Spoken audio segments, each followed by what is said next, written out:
From the Detroit Free Press in the heart of the Motor City, it's Monday, March 1st. Here are today's top stories, presented by Bush's Fresh Food Market.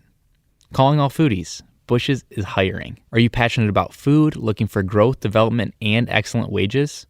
Come grow with Bush's and apply online at bushes.com/join our team. That's Bush's, BUSCHS.com/join our team.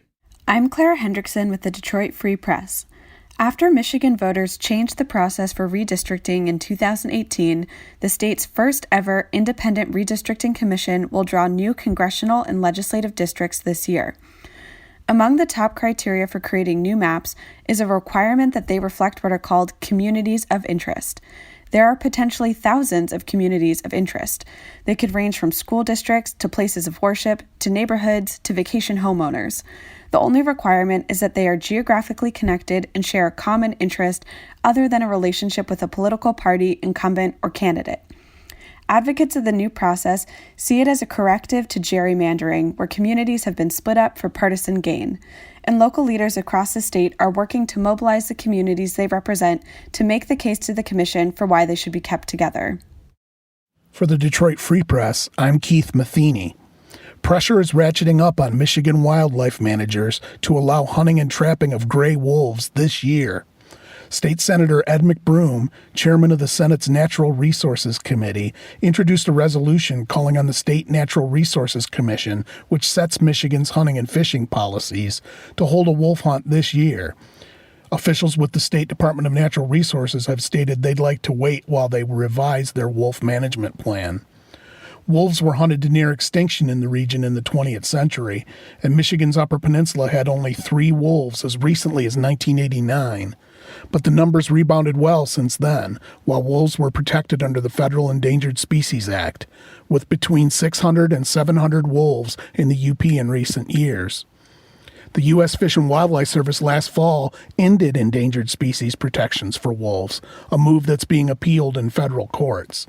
Neighboring Wisconsin reestablished a wolf hunt earlier this month. I'm Sue Solaski, Detroit Free Press food writer. A COVID-19 outbreak has hit the Whole Foods Market on Mack Avenue in Midtown Detroit.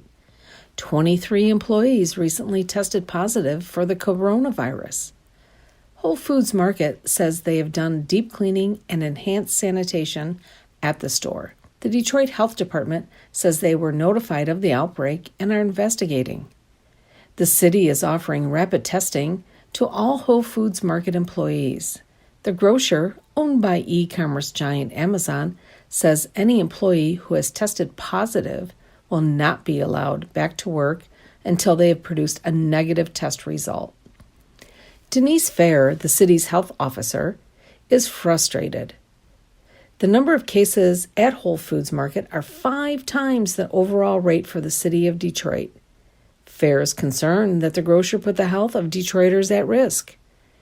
Detroit store team members were notified twice by text messages in February about the outbreak and encouraged workers to get the vaccine offered by the city of Detroit.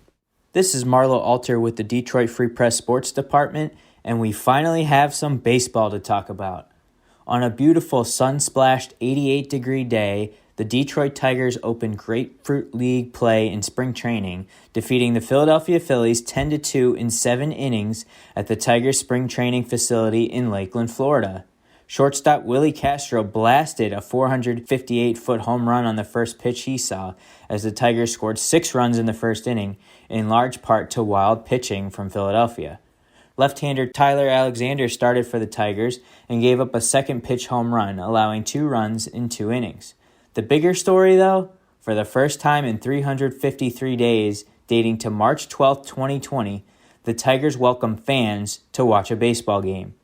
They limited capacity to 2,000 fans and designated social distancing on the berm with white boxes drawn on the grass. The stands were also spaced into pods and masks were mandated throughout the stadium. Fans made their presence known early. After 50 pitches from Phillies pitchers in the first inning, resulting in combined 5 walks and 6 runs for the Tigers, Phil's manager Joe Girardi ended the inning even though the Tigers had the bases loaded with 2 outs. The Tigers crowd booed the Phillies as they came off the field. It was definitely really nice. A nice change, Tigers outfielder Christian Stewart said about fans. A totally different atmosphere. For more stories from the Detroit Free Press, be sure to check out freep.com. That's FREEP.com. If you're a fan and want to support our quality local journalism, subscribe. Go to freep.com/special offer.